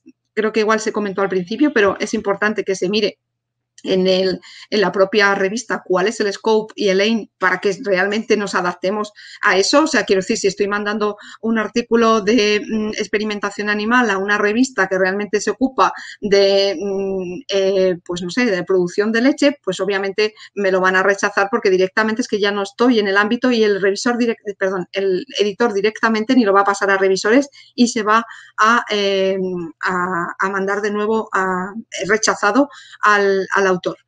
Además, también se va a valorar si presenta resultados nuevos, impactantes, de largo alcance o implicaciones inmediatas. Es decir, ahora mismo, por ejemplo, cualquier cosa que probablemente que tenga un rigor científico y trate de COVID, pues probablemente el editor lo pase a revisores pues porque tiene un impacto en estos momentos muy, muy grande, ¿no? Y luego después, desde el punto de vista del formato, también tiene que tener las líneas generales que marca la revista y obviamente pues que no falte ninguna tabla, figura, hojas, etcétera. Es decir, que el editor lo va a pasar al revisor siempre que sea un manuscrito adecuado sobre un tema adecuado. Bueno, una vez que lo tienen en sus manos los revisores, tienen que hacer un concienzudo informe de revisión que desde luego debe de ser constructivo. Si te encuentras con buenos referees, a veces tu artículo mejora sustancialmente. Puede ser un dolor de cabeza, pero realmente también puede ser una cuestión bastante importante para que tu artículo mejore. Y a la hora de responder a las preguntas, pues a veces te encuentras con que, vamos, las revistas no siempre hacen el mismo formulario, pero sí más o menos son generales y las vas a tener que responder en el informe o en una página web de alguna manera. Lo que se va a preguntar a los referees es, por un lado, sobre la originalidad y novedad, si el trabajo es novedoso, si es original, si va a avanzar el conocimiento con este trabajo que hemos hecho. También se valora la importancia y relevancia, si se han interpretado de forma adecuada los resultados, si estas conclusiones que nosotros hemos sacado del trabajo tienen sentido con los resultados que hemos obtenido, si son novedosas, si se han identificado bien cuáles son las hipótesis o elucubraciones que nosotros hayamos hecho de nuestros resultados. También nos pregunta si son interesantes para los lectores solamente del área de trabajo en el que nosotros estamos o bien es para público general, o incluso en algunas revistas te preguntan si tiene interés para jóvenes y niños porque hacen divulgación para ese tipo de población. El mérito general nos preguntarán por él y nos preguntarán si realmente la revista tiene algún beneficio que publique ese trabajo, si sirve para que se avance en el conocimiento del tema, si es un problema que realmente es importante el que abordan los autores y que además lleva tiempo sin que se haya podido resolver, y también nos pregunta si se hacen aproximaciones que sean distintas e inteligentes en relación a otras que se han llevado a cabo del mismo problema. Bueno, respecto a la calidad científica, que yo creo que este es uno de los puntos que más puede llevar a rechazar o a aceptar un artículo, es que nos preguntan si tiene fallos importantes en el diseño experimental o en las técnicas que se han utilizado, si hay suficiente rigor científico, si se utilizan las técnicas que son en ese momento las más adecuadas y que además lo haces según los estándares que se marcan en esas técnicas, si la estadística ha hecho que los resultados sean suficientemente robustos para tener las conclusiones que tenemos, y luego después que si los métodos y materiales están bien descritos como para que se puedan volver a replicar por cualquier investigador. Luego ya después habría algunos aspectos de tipo formato, como la calidad de la presentación, que esté escrito, si está escrito o no de forma adecuada, si se presentan los datos de manera correcta, si se podrían presentar mejor. El nivel de inglés del texto, nosotros que no somos nativos, creo que siempre es un talón de Aquiles. Os recomiendo fervientemente que si no estáis muy cómodos con el inglés, utilicéis un servicio que os ayude comercial que os ayude con este tema o personas nativas, porque al final, pues si tenemos unos resultados estupendos, pero no hemos sido capaces de plasmarlo bien en el documento y de que sea legible, pues vamos a tener muchos problemas y bueno, pues no es agradable, obviamente, leer este tipo de artículos.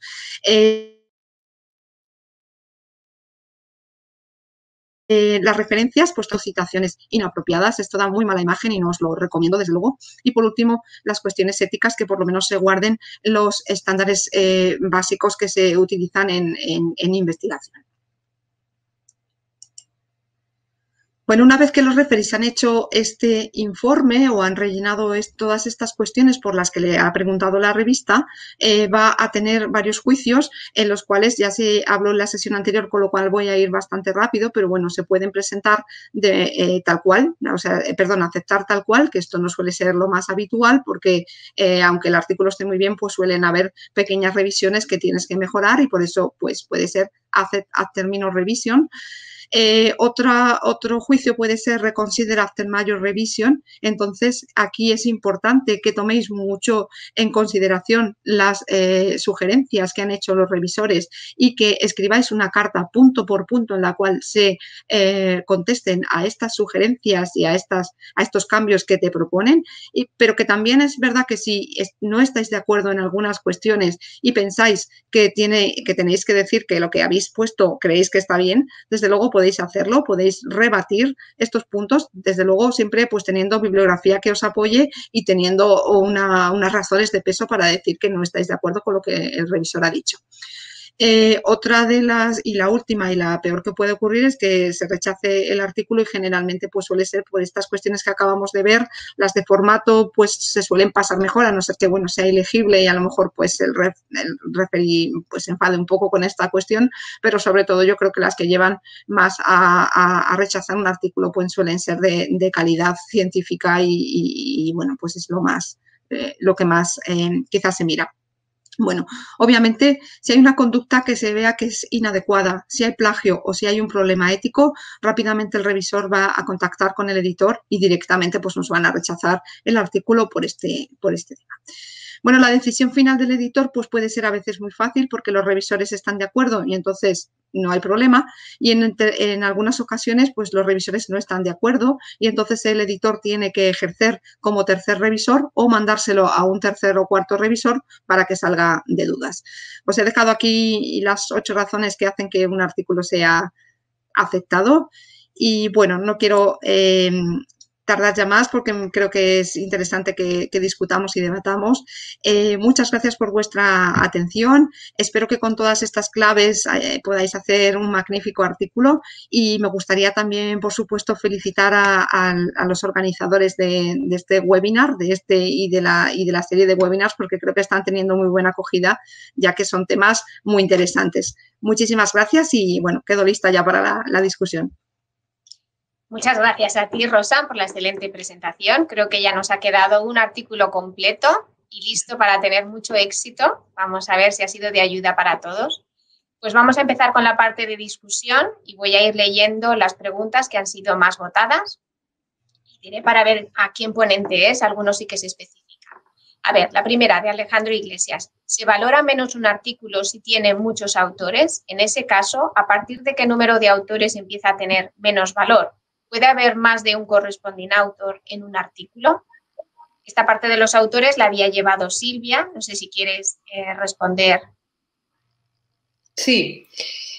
Con respecto al número de autores, como comentaba en la exposición, la verdad es que la ciencia cada vez es más multidisciplinar y esto hace que aumente el número de autores porque al final se requieren experimentos muy específicos para lo cual se requiere una especialización en ese tipo de experimentos concretos y al final siempre hay, por cada experimento que se haga, pues al final siempre hay un mínimo de 2 e incluso en ocasiones 3 personas implicadas. Por lo tanto, el número de autores yo creo que es una cosa que no tiene, que el número de autores sea elevado, no tiene una repercusión negativa necesariamente y depende del impacto y del resultado que se publique. Yo en la presentación aparece recogido un Nature que es de ahora, de hace unos meses, y hay 50 y tantos autores. Evidentemente, pues no se valora igualmente para el primer autor o primeros autores o para los autores correspondientes, que ahora contesta la segunda parte de la pregunta. No es lo mismo ir por el medio que ser de los principales, tanto por implicación experimental, que suelen ser los primeros autores, como por la concepción del experimento, que suelen ser los últimos. Pero yo creo que el número de autores es algo que, si una persona ha contribuido lo suficiente a ese trabajo como para estar considerado autor, el número de autores no puede ser una limitación, porque entonces lo que estamos haciendo es disminuir la calidad. Si yo no hago un experimento que necesito hacer por no meter a un autor más, lo que estoy haciendo es disminuir la calidad de lo que publico, porque no hay el experimento, no está el experimento adecuado para sustentar mi conclusión o para rechazar o validar mi hipótesis. Y sí puede haber tanto varios primeros autores como varios co-corresponding authors, que serían las posiciones junior y senior normalmente, respectivamente. Puede haber, pues, dependiendo también del número de autores totales, de los, bueno, pues del tipo de las diferentes áreas que contribuyan a un trabajo. Por ejemplo, cuando hay dos áreas principales, pues no lo sé, en una cosa que lleva una cuestión teórica importante, por ejemplo, en el área de la química, predicciones teóricas, cálculos computacionales, que luego se validan experimentalmente, pues a lo mejor el project leader o el autor principal, tanto de la parte teórica como de la parte práctica, que es otro laboratorio, pues van como co-corresponding author. Y hay dos primeros autores también, cada uno de los cuales ha hecho la parte experimental correspondiente a esto. Y como este caso, pues muchos. Y lo más importante es que la calidad de los resultados que se publica sea buena y que estén sustentados por los experimentos adecuados. Muy bien, gracias, Silvia. Ahora otra pregunta también de Alejandro Iglesias, y esta es para Francisco Javier. ¿Qué clasificación de revistas, según sus índices de impacto, es más fiable? ¿La de Journal Citation Report o la de SCR, SIMAGO? Por otro lado, ¿qué recursos recomendáis de cara a seleccionar la revista más adecuada para publicar un artículo? Tipo el Journal Finder de Elsevier. Bueno, pues muchísimas gracias por la pregunta. Yo creo que lo que indica de SIMAGO es una opción. A mí me gusta mucho más personalmente Journal Citation Reports porque tiene una mejor reputación, porque se puede encontrar todo específicamente, como he comentado antes, tanto de Impact Factor, todo el ranking, todo lo que han hecho en los últimos años. SIMAGO lo da solamente por el año actualizado y en muchas ocasiones se cuelan un montón de revistas que no tienen Impact Factor. Entonces, hay que tener un poquito de cuidado con eso.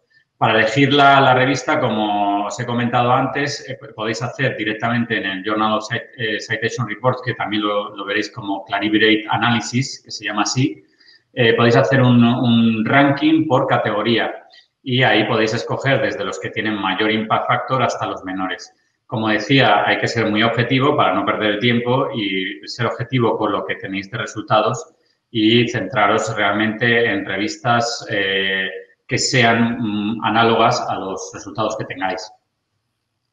Muy bien, gracias. Otra pregunta también para ti, Francisco Javier. Perfecto. Y esta es de Irene Aliagas. Dice, ¿cómo accedemos al acceptance rate y al tiempo hasta la primera decisión? En muchas revistas no es fácil encontrarlo. Estoy de acuerdo, estoy de acuerdo. Ahora mismo la mayor parte de las revistas con un impact factor entre 7 y 20 ya tienen en la página web principal, después de los editor-in-chief y toda la información, normalmente viene claramente el tiempo de revisión, que normalmente es durante 2 semanas. Ahora, últimamente estaba viendo, hay revistas que ya te piden que mandes los reviews en 1 semana, lo cual es muy apurado porque para hacer el reviewer tiene que tener, o sea, el referee tiene que tener un poco de seguridad con lo que pone y leerse el artículo con mucho cuidado. Entonces, normalmente tardan 2 semanas y el acceptance rate, pues cuanto más impact factor, menor es, ¿no? Las revistas que tienen aproximadamente un impact factor de 20 es menor de un 2-5%, mientras que cuanto más menor impact factor, pues más acceptance rate. Muy bien. Ahora una pregunta de Alicia González. Dice, cuando se evalúa una publicación, por ejemplo, para acreditaciones, presentación de tesis, etcétera, entiendo que es para poner el currículum, ¿el índice de impacto de la revista se tiene en cuenta la del momento de evaluación o la del año en que se publicó? Yo aquí, si queréis, muestro mi opinión y vosotros ahora me corregís, pero siempre se ha de poner el año en que se publicó la revista en el currículum. Entonces, a veces lo que pasa es que, por ejemplo, acabo de publicar un artículo ahora y entonces pongo el índice de impacto que tengo ahora mismo en mis manos, pero sale todavía el del 2020. Entonces, quiere decir que el año que viene, cuando yo vuelva a revisar mi currículum, tendré que actualizar aquellos artículos que me quedaron todavía pendientes porque el índice de impacto no estaba actualizado. Entonces, siempre se ha de contar el índice de impacto del año en que se publica el artículo. ¿Algo que queráis añadir? Nada, que simplemente que estén atentos porque la última semana de junio son los Impact Factors de cada año. Muy bien, pues todos atentos en junio para actualizar los currículums. Venga, una pregunta de Aranchazu San Agustín. ¿Es adecuado, si el editor ha rechazado tu artículo, contestar por email al editor con argumentos que crees que no se han tomado en cuenta o responder a sus comentarios si crees que podrían ser valorados más positivamente? Quizá esta pregunta la podría responder Rosa, que ha hablado del tema de editores, ¿verdad?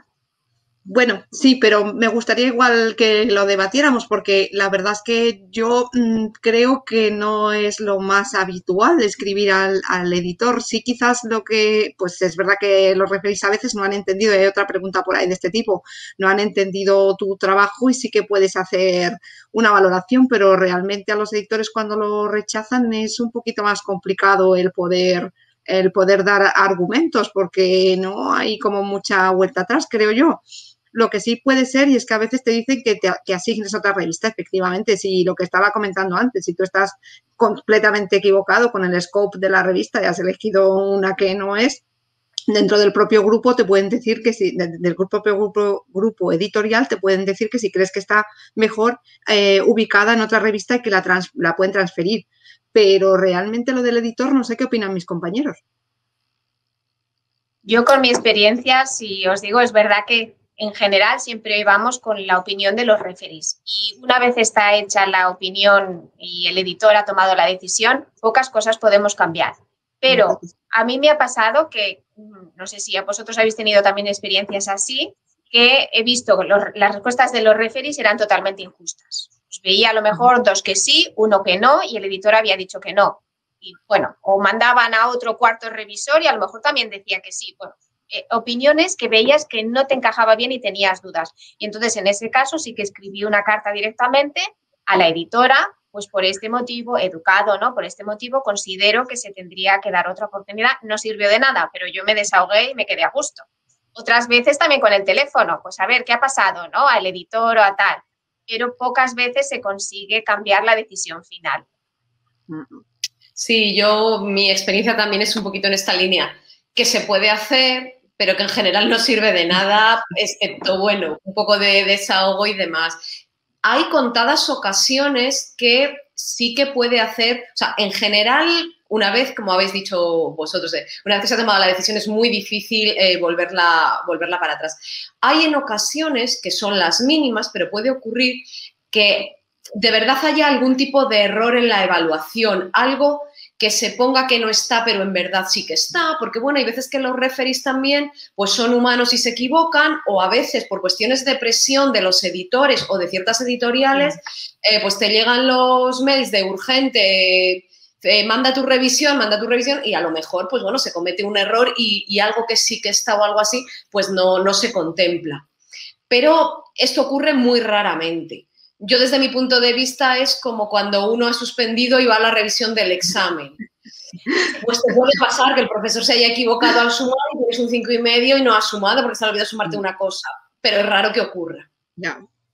Entonces, bueno, yo en mi experiencia, yo tengo que decir que en una ocasión sí que logramos un cambio, pero en las restantes no. Y habré participado en Rebuttal Letters 3, 4 quizá, tampoco mucho más, ya digo, porque en general, aunque en el momento pues te enfada mucho y consideras que es una injusticia y demás, pues bueno, termina siendo más productivo ponerte a, bueno, pues coger de lo que te dicen, que siempre hay algo que es útil, aunque tú sientas que no y que es muy frustrante y que tú lo habías hecho perfecto, pero siempre en lo que te dicen hay partes de razón y al final es más productivo coger esto y, bueno, y reanalizar el scope de la revista o el impacto de tus resultados y o bien hacer más experimentos o pensar en otra revista para mandarlo, pero al final esto es más productivo. Si en algún caso concreto de verdad hay un error, pues sí es correcto escribir al revisor y hacérselo notar, pero ya digo que en general es muy, muy,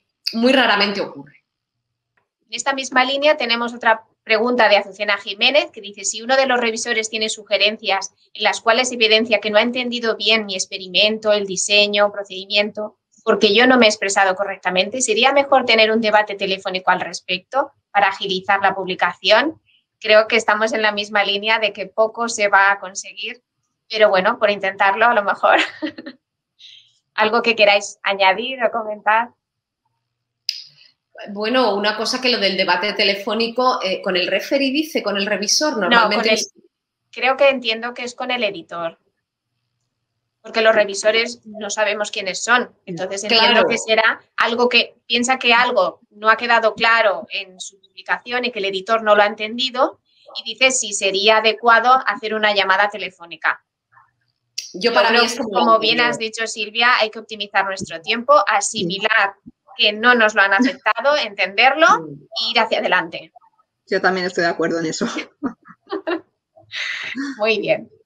Venga, otra pregunta de Cintia Redondo. Tengo una pregunta para Silvia. Dice, ¿el abstract de un artículo científico tiene la misma estructura que uno de los que mandamos a un congreso o a un concurso? ¿Podemos utilizar el mismo? ¿Hay que cambiar el título para cada caso? En general sí hay que cambiar el título y en general nunca vale lo mismo para los casos diferentes, pero esto ocurre como casi todo en la vida. Cada vez que vas a hacer algo diferente, nunca te vale exactamente lo que ya tenías.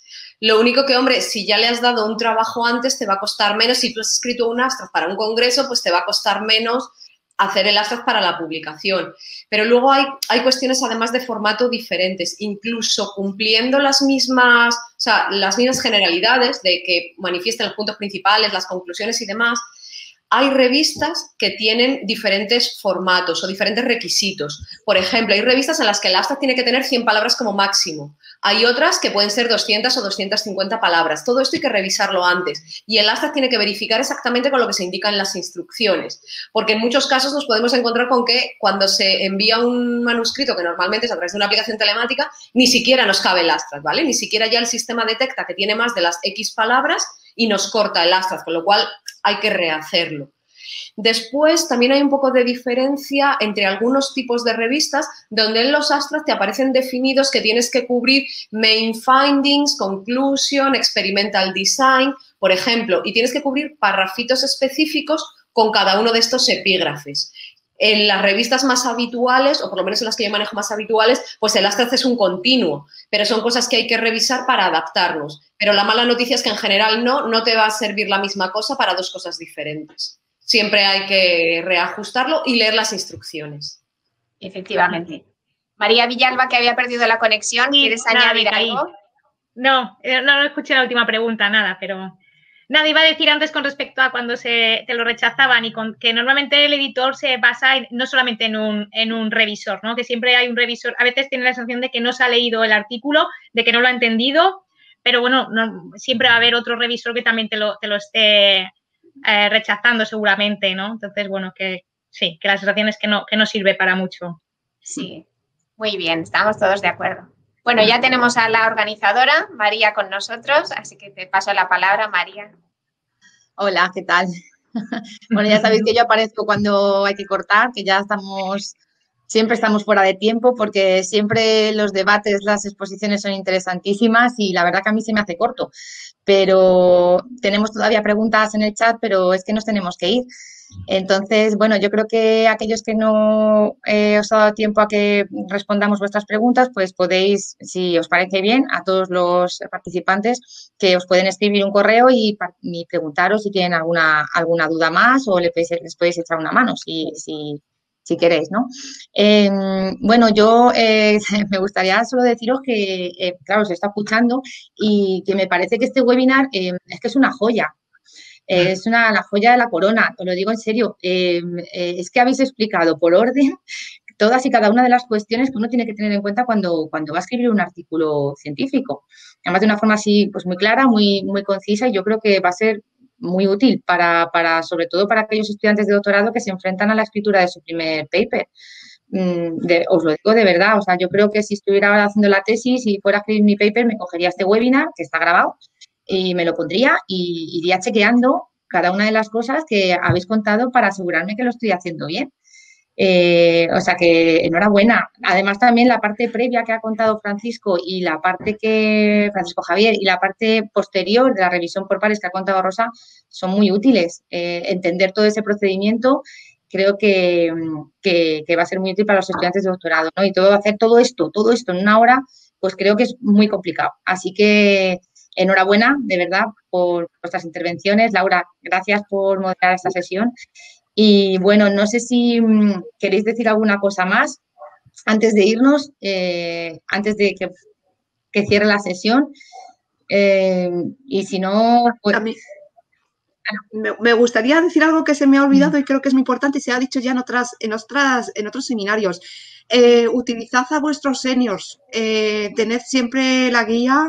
Este webinar está muy bien, pero aprovechad a vuestras personas de alrededor que os pueden ayudar, porque os van a hacer que os llevéis muchos menos disgustos que si tú vas sola o sin paracaídas, porque te vas a dar un guantazo, porque es que esto es complicado. Entonces, aprovechad a vuestros mentores y a vuestros mayores que tengáis por ahí, porque esto puede ser muy importante. Muchas gracias. Muchas gracias. Sí. Estoy de acuerdo contigo. Gracias. Sí. Pero que también vean el webinar, que pregunten para tener otros puntos de vista. Estoy completamente de acuerdo contigo. Bueno, nada, que gracias, ¿vale? Voy a cerrar la sesión, si os parece. Como siempre, además de agradeceros a vosotros que estéis aquí y vuestra excelente disposición para participar, tengo que dar las gracias también a la Escuela de Doctorado por apoyar esta iniciativa y a la Fundación General de la UCM, que es la encargada de la retransmisión. Y bueno, pues como siempre os voy a introducir un poquito al webinar que tenemos la semana que viene. Vamos a ver, como ya hemos aprendido en líneas generales cómo hay que escribir un artículo, pues bueno, el jueves que viene de lo que vamos a hablar es de cómo vamos a cuantificar la producción científica, la repercusión o los indicadores de calidad de nuestra investigación y el impacto social que puede tener la misma. Es decir, vamos a ver pues qué es esto del impacto bibliométrico de la investigación y hablaremos sobre índices de impactos, métricas de evaluación, rankings y bueno, también pues cómo promocionar nuestro trabajo una vez que ya lo hemos publicado para recibir más citas, ¿no? Incrementar el impacto del mismo. Así que nada, os animo a que nos sigáis la semana que viene porque seguro que va a ser muy, muy, muy interesante como todos los webinars. Y de nuevo, pues mil gracias a todos los que habéis participado en esta mesa, a todos los asistentes que estáis en el otro lado y que nos seguís todas las semanas. Y bueno, pues un fuerte abrazo a todos. Mil gracias. Así que hasta la semana que viene. Buenas tardes. Adiós.